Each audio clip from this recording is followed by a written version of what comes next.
nasa ikalawang linggo ng Adbyento. Tagisag ng kandila ng kapayapaan. Noong nakaraan linggo, unang linggo ng Adbyento, sinindihan natin ang unang kandila, ang kandila ng pag-asa. Ito ay upang ipaalala sa atin na si Jesus ay muling babalik upang tuparin ang kanyang mga pangako sa atin. Ang pangalawang kandila ng Adbyento ay ang kandila ng kapayapaan. Ito ay tinatawag ding kandila ng Belen. Paalala ng lugar kung saan nangyari ang paghahanda at pag-aaruga ng sanggol na si Jesus. At inaanyayahan po natin ang mag-inang Chona Santiago Castillo upang sindihan ang ikalawang kandila, ang kandila ng kapayapaan.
Idinudulot ng Panginoon ang liwanag ng kapayapaan sa kanyang bayan.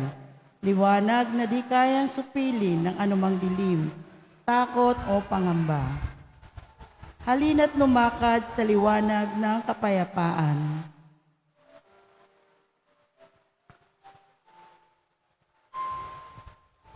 Sabayan po natin ang koro sa pambungad na awit.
Tayo'y nagkakatipon-tipon sa ngalan ng Ama, ng Anak at ng Espiritu Santo. Amen. Ang biyaya at kapayapaan ng Diyos Ama at ang Panginoong Hesukristo ay sumainyong lahat. At sumaiyo rin. sa pagpapatuloy natin sa ating paghahanda sa panahong ito ng Adbyento, buong kababaang loob nating aminin ang pangailangan nating mapatawad at mapalakas ng biyaya ng Diyos.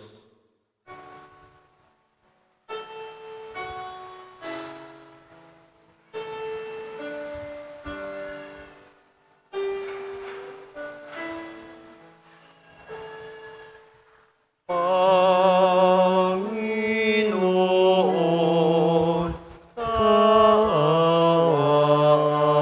mo kami.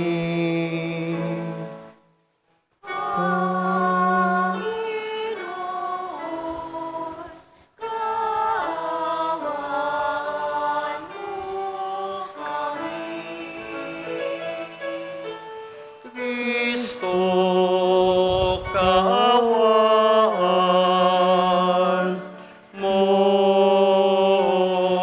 kami. Kristo, kaawaan mo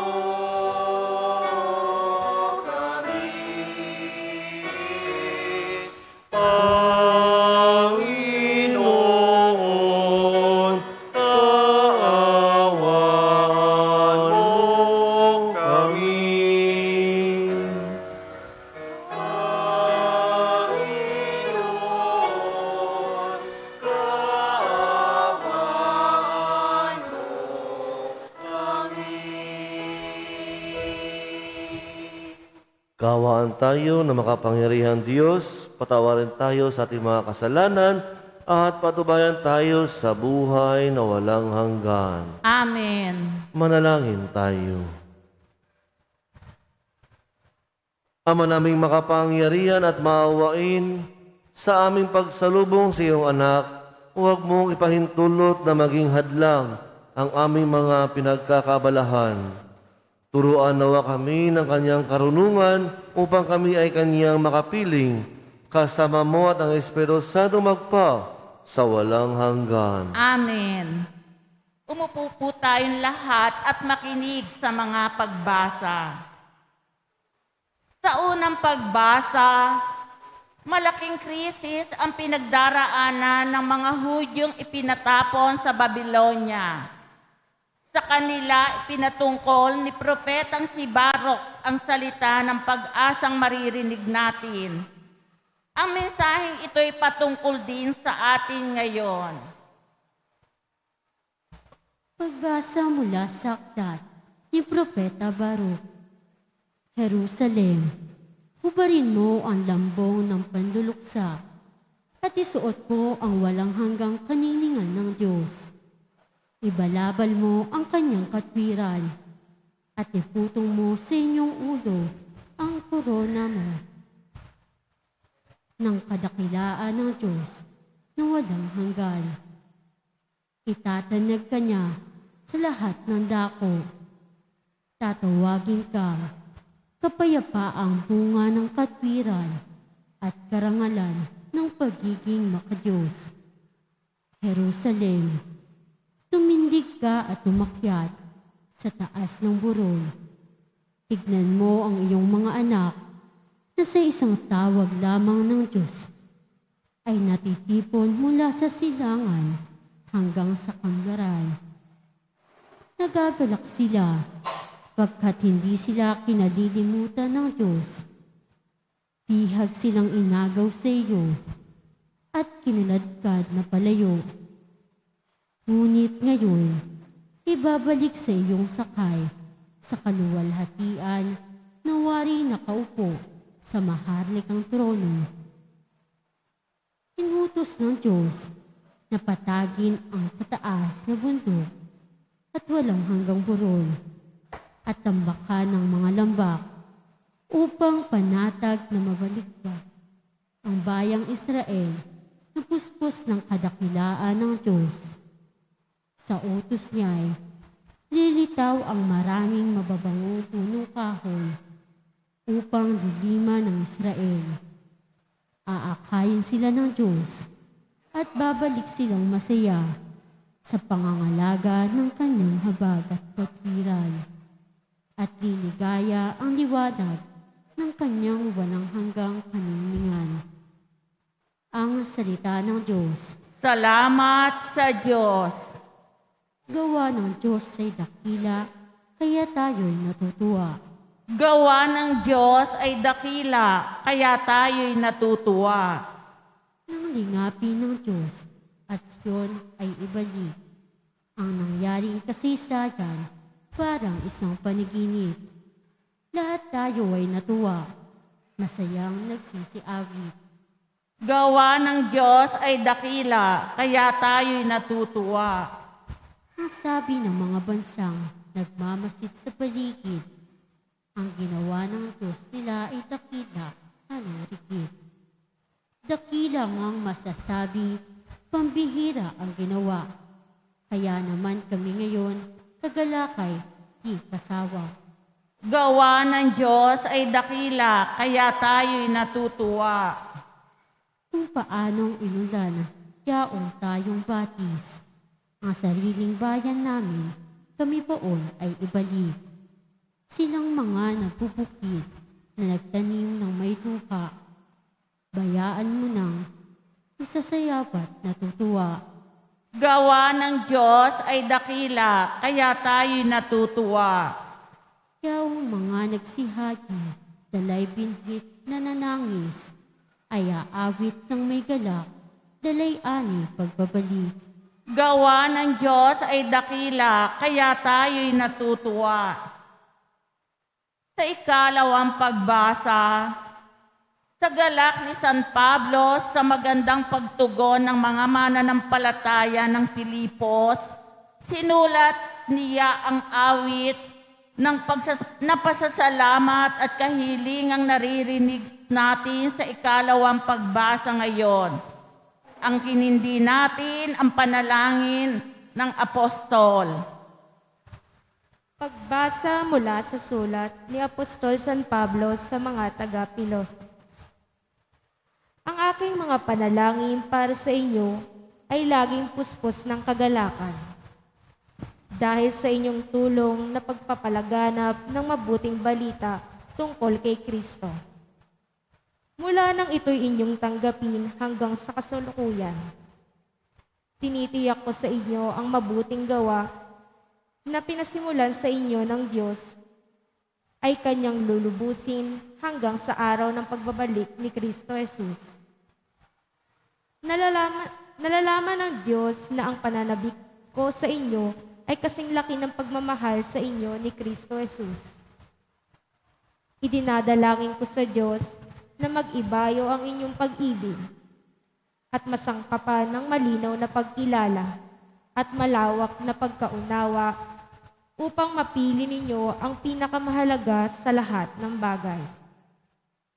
Sa gayon, pagdating ng araw ng pagbalik ni Kristo, matagpuan kayong malinis, walang kapintasan at puspos ng magagandang katangiang loob. Katangiang loob sa inyo ni Hesus Kristo, sa karangalan at kapurihan ng Diyos. Ang salita ng Diyos. Salamat sa Diyos. Tumayo po tayong lahat bilang paggalang sa mabuting balita.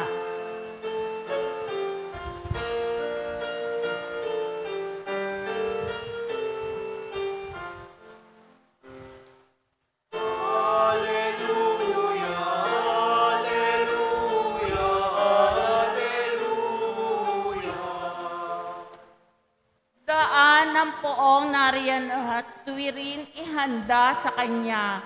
Pagtubos niya'y makikita.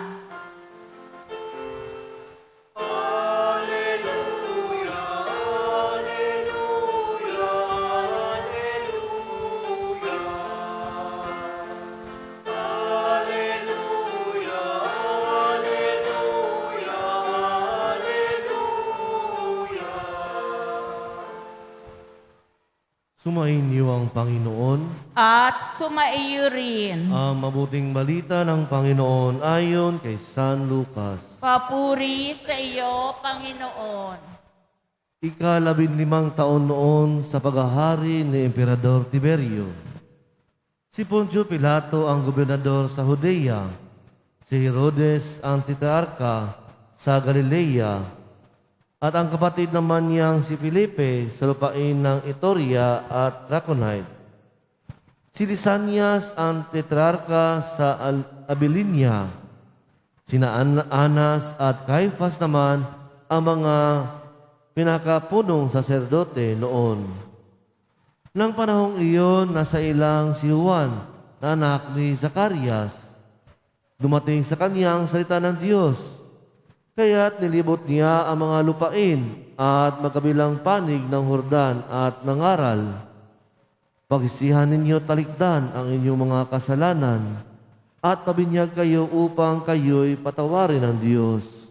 Wika niya. Sa gayoy natupad ang nahusulat sa aklat ni Propeta Isaías. Ito ang sabi ng isang sumisigaw sa ilang, "Ihanda ninyo ang daraanan ng Panginoon.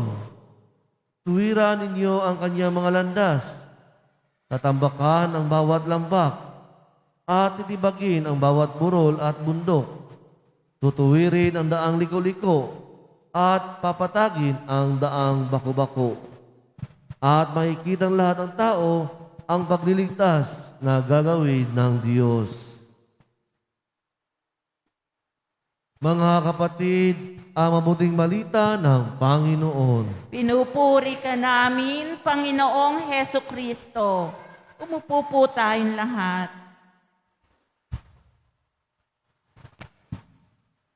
Noong bakasyon ko sa aming bayan sa Davao del Norte, isang buwan mahigit na bakasyon, ang una kong napansin sa aming bayan ay yung lubak-lubak na daan.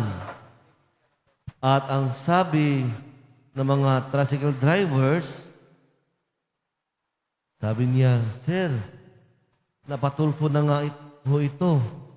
Itong bayan natin, ang mayor natin. Dahil sa daan, lubak-lubak, sira yung daan.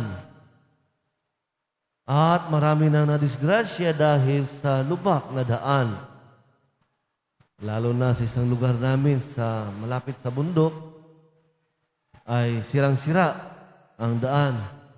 Kaya tinawagan ni Tulfo ang mayor namin. Subalit sabi nila, hindi sumagot ang mayor. At subalit kinabukasan ay inayos ang daan. Pero hindi lahat. Marami pa rin hanggang ngayon, sira yung daan sa amin, yung main highway. Sa Ebanghelyo ngayon mula kay San Lucas, si San Lucas ay nagbanggit na mula kay Propeta Isaías, patataasin ang bawat lambak, pababain ang bawat bundok at burol, papatagin ang mga batong kinatitisuran, papantayin ang lupang lubak-lubak.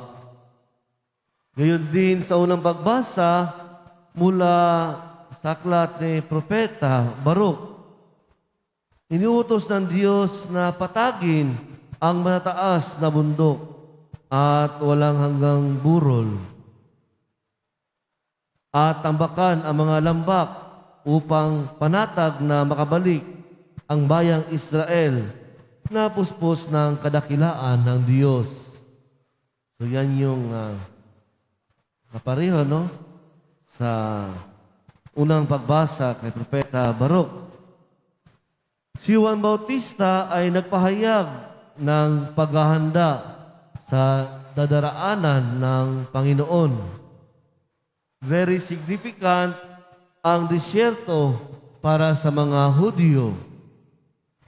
Sila ay tumawid sa disyerto papunta sa lupang ipinangako sa kanila ng Panginoon for 40 years mula sa pagkabihag sa Ehipto. Ang kanilang karanasan sa disyerto nagturo sa kanila ng pananalig sa Diyos. Mahalaga rin tignan sa simula ng Ebanghelyo ngayon, yung mga taong binanggit ni San Lucas na sina Tiberio, Poncio Pilato, si Herodes, Felipe, Lisanias, at sina Anas at Caiphas. Sila ay mga makapangyarihang tao sa lupain ng Palestina na kung saan ay natakot yung mga tao sa kanila.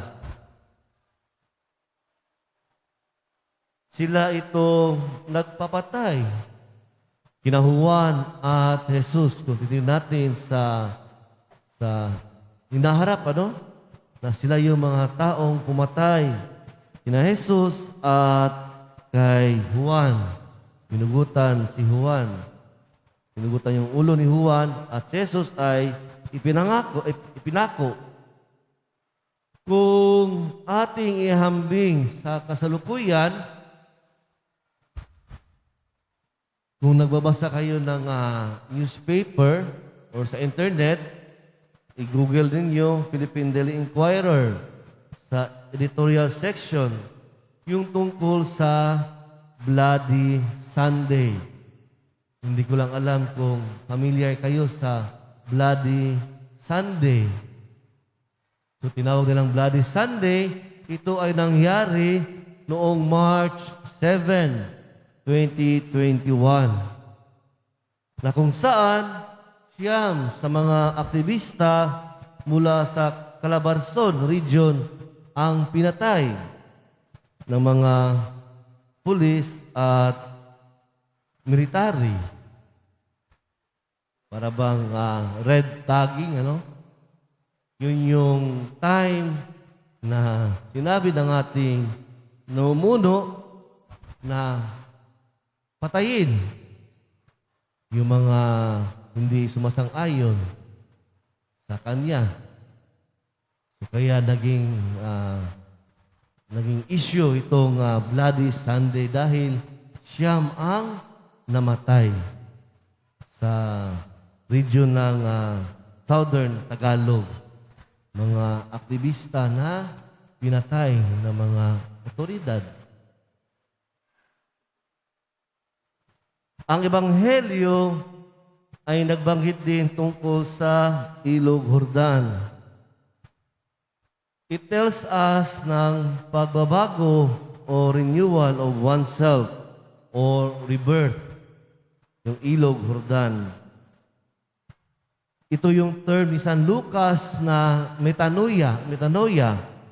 Metanoia, wala yung binabanggit, yung metanoia na Greek word na ibig sabihin ay beyond and mind. Ibig sabihin na baguhin ang ating sarili. Katulad marahil ng ating pagiging makasarili. Baguhin ang ating sarili. Ang ating pagmamataas at iba pa. So baguhin, yun yung metanoia. Baguhin ang ating sarili upang sa paghanda natin sa pagdating ng Panginoon. At tutulungan tayo ng Panginoon upang maabot natin ang mga iyan, yung new self, bagong sarili. Kailangan lamang na makipagtulungan tayo sa grasya ng Panginoon upang tayo ay magbago. I think ito din sinasabi sa last part ng Ebanghelyo at makikita ng lahat ng tao ang pagliligtas na gagawin ng Diyos na we have just to cooperate sa grasya ng Panginoon. Dahil siya yung magbago sa atin ang Panginoon. Naalala ko, noon, yung kabataan ko ay sumasagot ako sa aking mga magulang. And then, yung mga magulang ko ay very patient. Ganun sa mga magulang, Very patient hanggang sa magbago ang kanilang anak. Kaya sumali ako sa mga religious organizations upang magbago. Halimbawa, sumali ako sa Youth for Christ. Subalit, panandalian lamang. Hanggang sa ako ay sumali sa altar server o sakristan ng aming parokya. So doon yung conversion ko nung ako ay naging sakristan. Hanggang sa ako ay pumasok sa seminaryo. So yan yung aking kwento ng aking pagbabago. Pagbabago ng aking sarili. Yung metanoia. Siguro ay pagnilayan ninyo ano yung kwento ng iyong pagbabago. Ano ang kwento ng iyong pagbabago. Sa pagdating ng ating Panginoon, nawa ay may babaguhin tayo sa ating sarili. Lalo na yung mga ugaling hindi kaya-aya upang maging handa tayo sa pagdating ng ating Panginoon. Na tayo ay magiging bagong tao o yung new self. Sa ngalan ng Ama, ng Anak, at ng Espiritu Santo. Amen. Ipahayag natin ang ating pananampalataya. Tayo pong lahat, sumasampalataya ako Sa Diyos, amang makapangyarihan sa lahat, na may gawa ng langit at lupa. Sumasampalataya ako kay Hesu Kristo, iisang anak ng Diyos. Panginoon natin lahat, nagkatawan tao siya lalang ng Espiritu Santo. Ipinanganak ni Santa Mariang Birhen. Pinagpakasakit ni Poncio Pilato. Ipinako sa krus, namatay, inilibing. Nanaog sa kinaroroonan ng mga yumao. Nang may ikatlong araw, nabuhay na mag-uli, umakyat sa langit, naluklok sa kanan ng Diyos, amang makapangyarihan sa lahat. Doon magmumulang paririto at huhukom sa nangabubuhay at nangamatay na tao. Sumasampalataya naman ako sa Diyos Espiritu Santo, sa banal na simbahang Katolika, sa kasamahan ng mga banal, sa kapatawaran ng mga kasalanan, sa pagkabuhay na muli ng nangamatay na tao at sa buhay na walang hanggan. Amen. sa ating pang-adbyentong paglalakbay, lalo nating naunawaang kailangan ang paghahanda ng daan para sa Panginoon sa pamamagitan ng puspusang pansariling pagpapakabuti. Hilingin natin ang kanyang tulong dito habang isasamo nating, Panginoon, gawin mo kaming dalisay. Panginoon, gawin mo kaming dalisay. Para sa lahat na napariwara sa kanilang buhay, nawa dinggin nila ang panawagan ni Juan na sila'y magsisi sa ambyentong ito at makamit ng bunga ng tapat na pagbabalik loob. Manalangin tayo. Panginoon, gawin mo kaming dalisay. Para sa nag-aakalang nakaaangat sila sa iba, nawa magamit nila ang kanilang talino sa pagtulong sa mahina, alang-alang sa diwa ng paglilingkod at pakikiisa sa kapatid. Manalangin tayo. Panginoon, gawin mo kaming dalisay. Para sa mga taong natatangay ng pagkamuhi, kapusukan at kasakiman, nawa alang-alang sa diwa ng Adbyento, manuntun sila ng landas tungo sa katarungan at kapayapaan. Manalangin tayo. Panginoon, gawin mo kaming dalisay. Para sa mga may HIV/AIDS, nawa patuloy silang umasa kay Jesus sa kabila ng kanilang karamdaman at sila nawa ay bigyan ng pangangalagang tulad ni kay Kristo ng mga taong nagmamalasakit sa kanila. Manalangin tayo. Panginoon, gawin mo kaming dalisay. sa mga nasa panganib na magkaroon ng HIV dahil sa kanilang uri ng pamumuhay. Mapagtanto nawa nila na ang mga utos ng Diyos ay upang sila ay pangalagaan at bigyan ng buhay na tunay na malaya sa mga mapang-alipin. Manalangin tayo. Panginoon, gawin mo kaming dalisay. Para sa ating lahat, sa paghahanda natin sa pagtatapos ng taon ni San Jose, nawa, mas maging porsigido tayong purihin siya sa pamamagitan ng pagtulad sa kanyang mga katangian. Manalangin tayo. Panginoon, gawin mo kaming dalisay. Tahimik nating ipanalangin ang ating mga pansaliring kahilingan.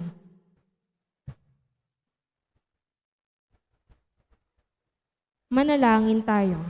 Panginoon, gawin mo kaming dalisay. Panginoong Hesus, tibayan mo ang aming kalooban sa paghahawang ng matuwid na daan para sa iyo.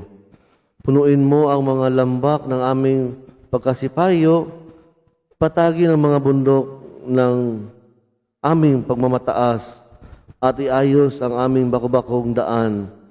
Isinasamo namin ito sa pamamagitan ni Jesus na aming Panginoon. Amen. Umupo po tayong lahat.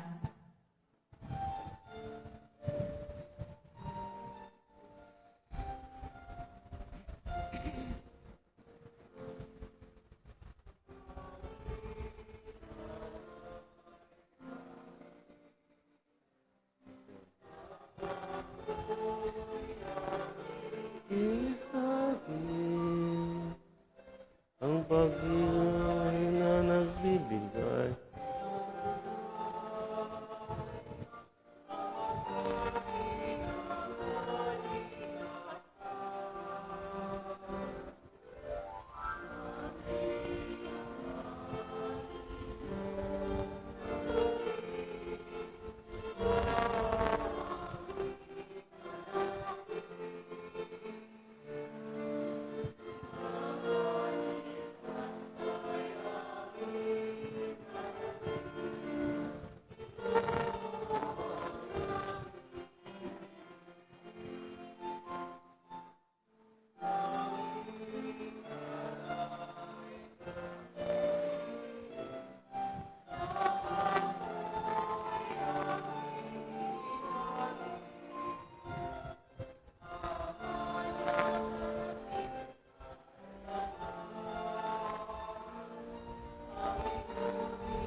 Tumayo po tayong lahat.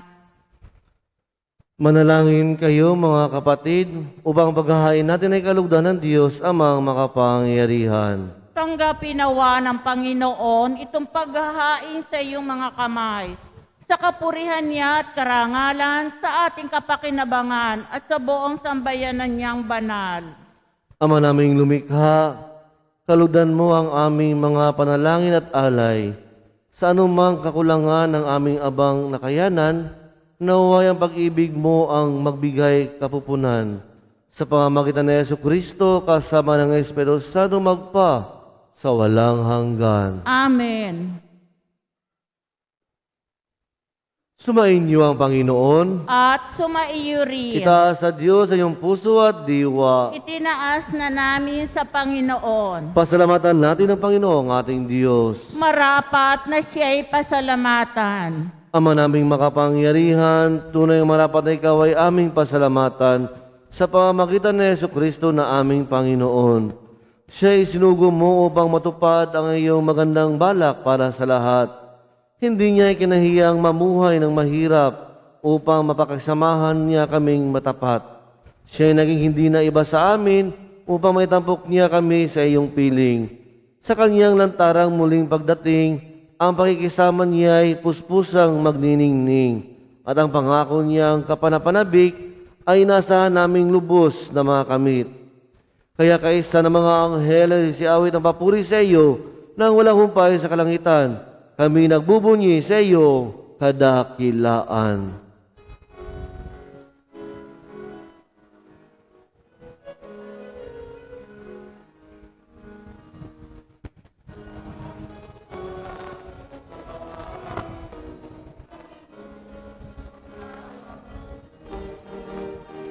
Napupuno ang langit at lupa, kaan mo, Hosana, Hosana, kaitaasan,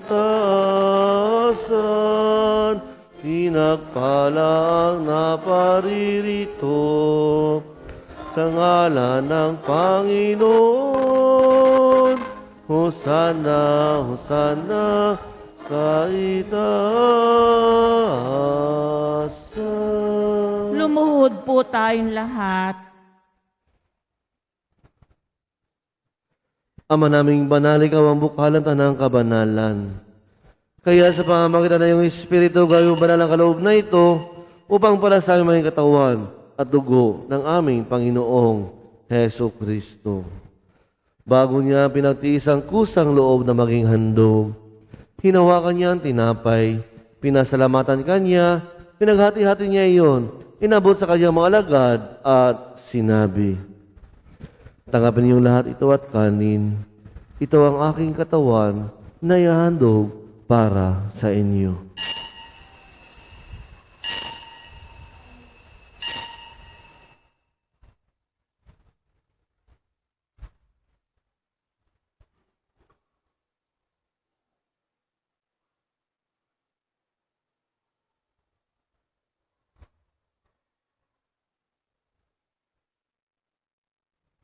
Gayon din naman nang matapos ang hapunan, hinawakan niya ang kalis. Muli kanyang pinasalamatan, inabot niya ang kalis sa kanyang mga alagad at sinabi, "Tanggapin niyong lahat ito at inumin. Ito ang kalis na aking dugo, ng bawat walang hanggang tipan. Ang aking dugo na ibubuhos para sa iyo at para sa lahat, sa ikapagpapatawad ng mga kasalanan. Gawin ninyo ito sa pag-alaala sa akin."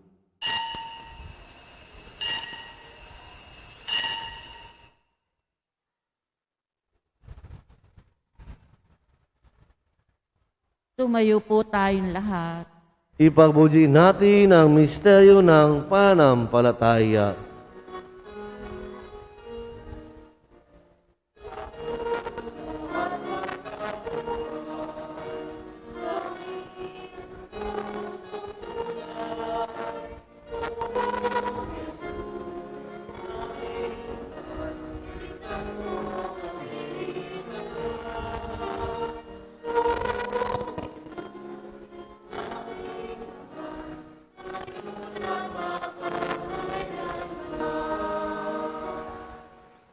Ama, ginagawa namin ngayon ang pag-alaala sa pagkabatay at muling pagkabuhay ng iyong anak. Kaya tinaalay namin sa iyo ang tinapay na nagbibigay buhay ng kalis na nagkakaloob ng kaligtasan.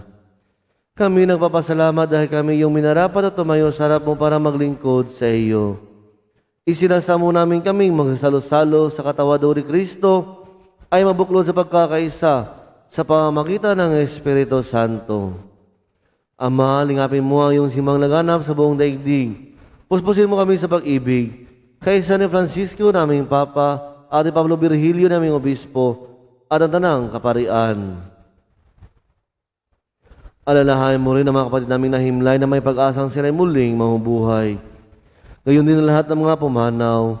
Kawaan mo sila patuloyin sa iyong kaliwanagan. Kawaan mo, pangidapatin kaming lahat na makasalas yung buhay na walang wakas.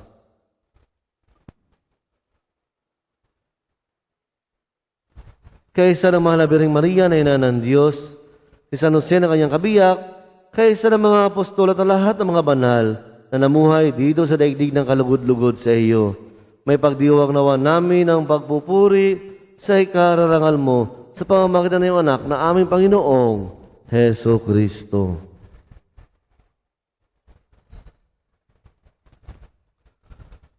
Sa pamamagitan ni Kristo, kasama niya at sa Kanya, ang lahat ng parangal at papuri ay sa iyo, Diyos amang makapangyarihan, kasama ng Espiritu Santo magpa sa walang hanggan.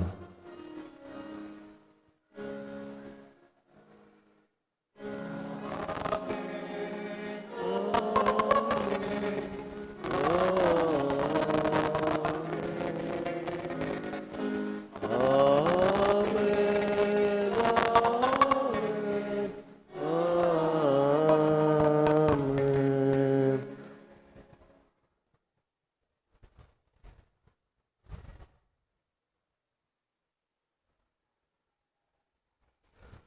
Sa tagubilin ng mga nakagaling na utos sa turo ni Jesus na Panginoon natin at Diyos, ipahayag natin ang lakas loob.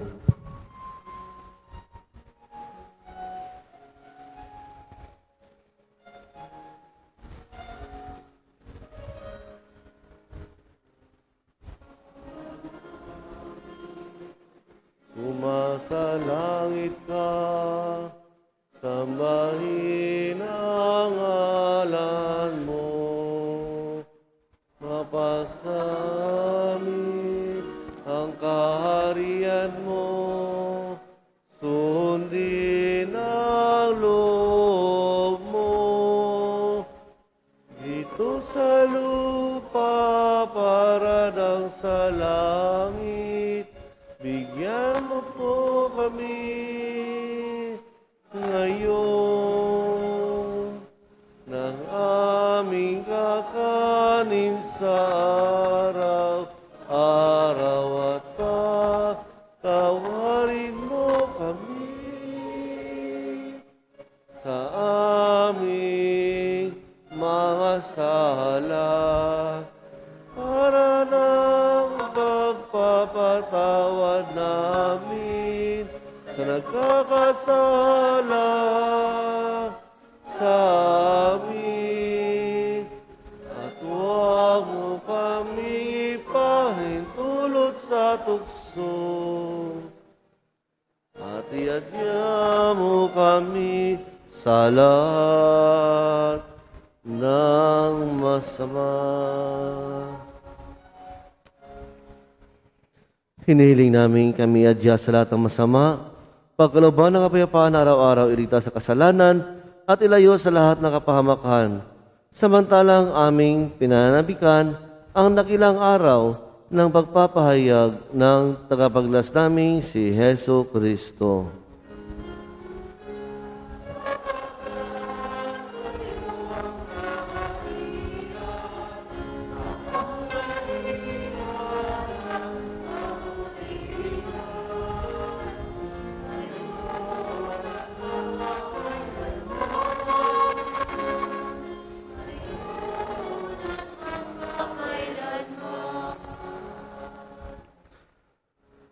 Panginoong Heso Kristo, sinabi mo sa iyong mga apostol, kapayapaan ang iniiwan ko sa inyo.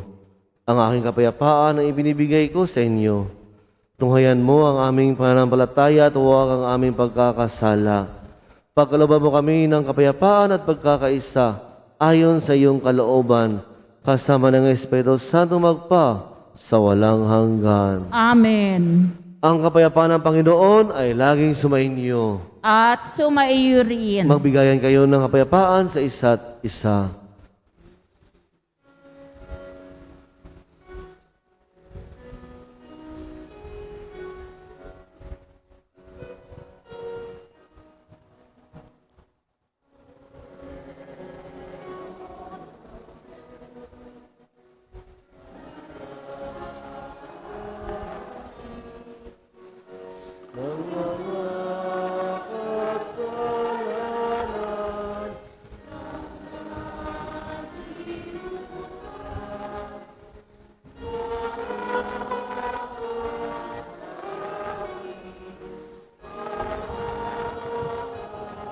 Sa amin.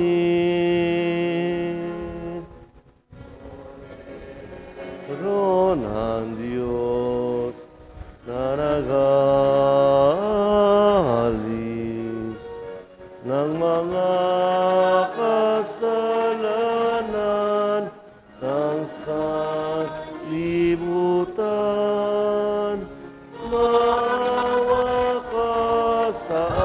amin. Maawa ka sa amin. Kordero ng Diyos na nag-alis ng mga kasalanan ng sanlibutan,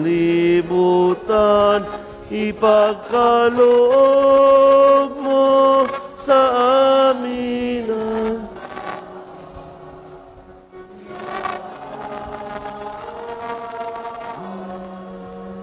Lumuhod po tayong lahat. Mga kapatid, ito ang kordero ng Diyos. Ito ang nag-aalis ng kasalanan ng sanlibutan. Mapalad tayong inaanyayahan sa kaniyang piging. Panginoon, hindi ako karapat-dapat na magpatuloy sa iyo. Ngunit sa isang salita mo lamang ay gagaling na ako. Ang katawan dugo ni Kristo. Amen.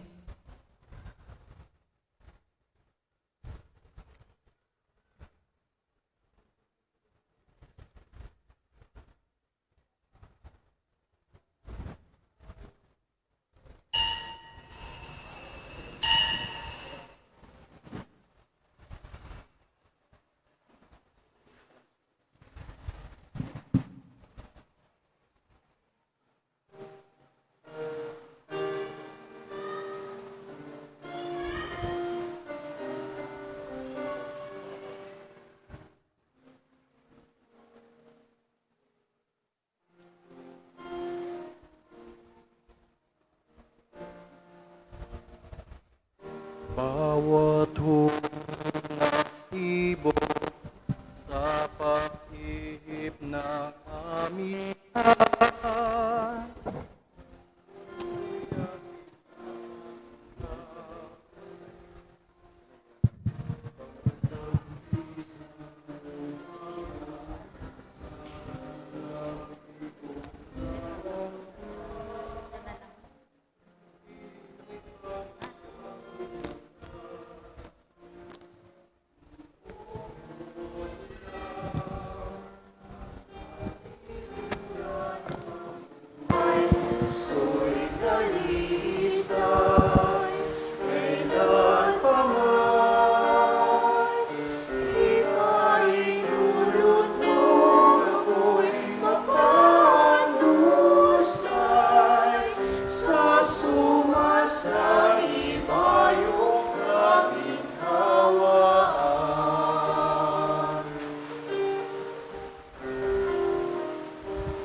nangungulilang malay, binulungan ng tinig mo,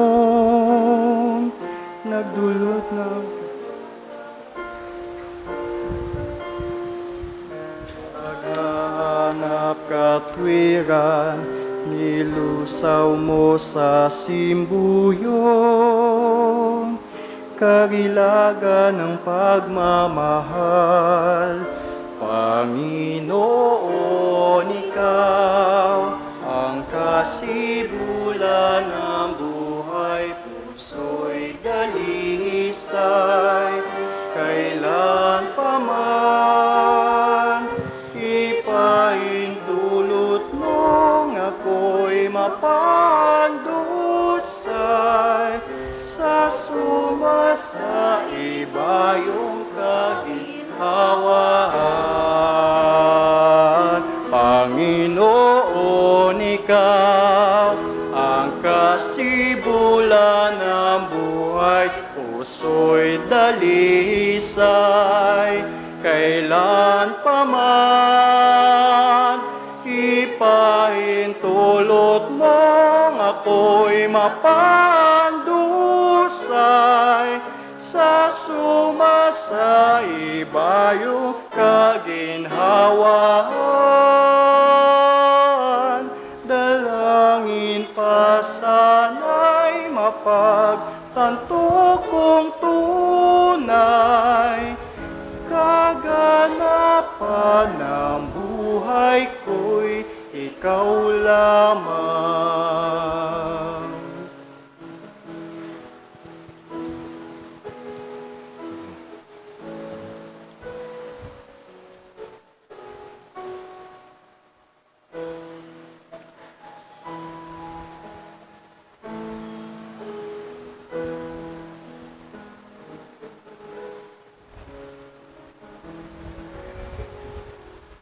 Manalangin tayo.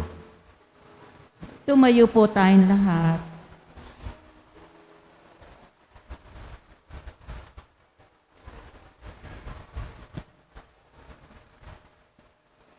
Ama naming mapagmahal, kaming pinapakinabang mo sa iyong banal na salo-salo ay turuan mong kumilala sa layunin ng iyong mga nilikhang bagay na dapat naming gamitin upang kami ay sumapit sa iyong piling sa pamamagitan ng Jesucristo kasama ng Espiritu Santo magpa sa walang hanggan. Amen. Umupo tayong lahat para po sa ating maikling palatuntunan. Diocese of Caloocan, San Rafael Tangos Mission Station, Nabota City. Advent and Christmas Season Activities.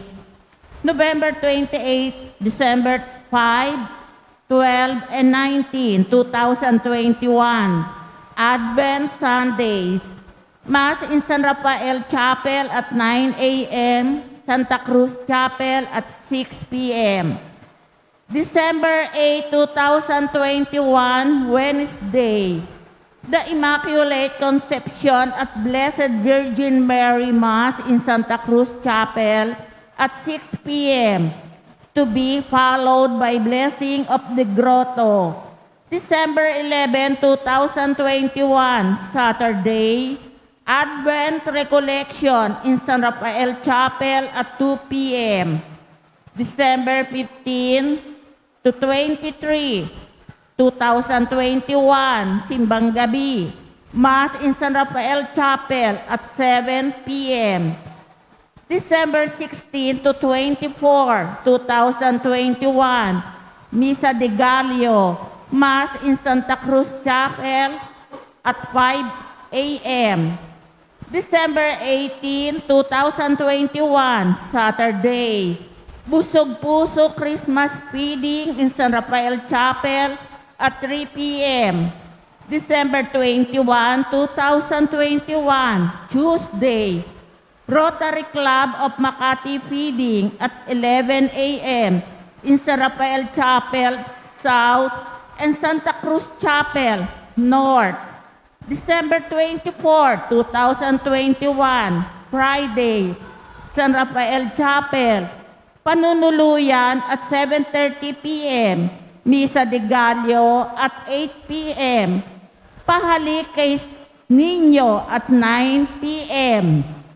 December 25, 2021, Saturday, Christmas Day, Mass in San Rafael at 9 a.m., Santa Cruz Chapel at 6 p.m.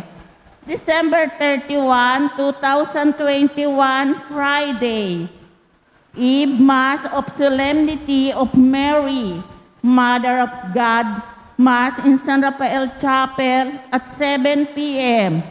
January 1, 2022, Saturday, Solemnity of Mary, the Holy Mother of God, Mass in Santa Cruz Chapel at 6 p.m.